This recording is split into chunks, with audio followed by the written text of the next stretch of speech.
As the time nears 3:45 each weekday, So at that time, with all the kids down here at one time, hundreds of kids get off city buses. When all the school buses come, it just becomes chaos. Sheriff's deputies are on hand to deal with all the students. Decatur police patrol the surrounding streets. We're focusing on getting kids from one bus to another and making sure that they're not fighting. But many times, fights do happen. A lot of the kids are getting text messages that there's going to be a fight after school and it's going to be at the transit center.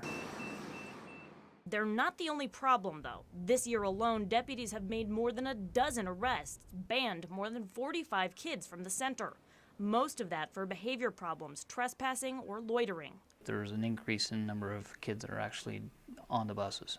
And with unruly kids on the bus, it can be a dangerous ride. so I'm concerned about not just my safety, but the safety of the other bus drivers. Clinton Dye is a bus driver who says he's reached his breaking point. We really don't know what to expect at any given moment because it's just really a time bomb waiting to go off. He says one time he asked some students to get off his bus for breaking the rules. And one of the kids just walked around in front of the bus and just hit the window with a rock.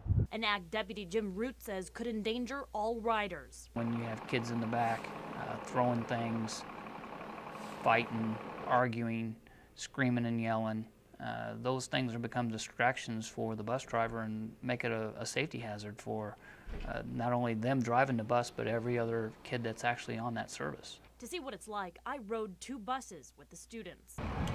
Moments after the buses were loaded, I immediately learned about a fight that was supposed to happen on the bus, but the girls waited until they got here to the transit center.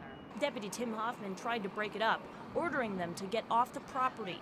From across the street, they taunted him, even asking him to take off his badge and fight. So they feel like they can just do what they want to do with no repercussion. Something Dye says needs to be fixed It's really getting out of hand. Something needs to be done about it.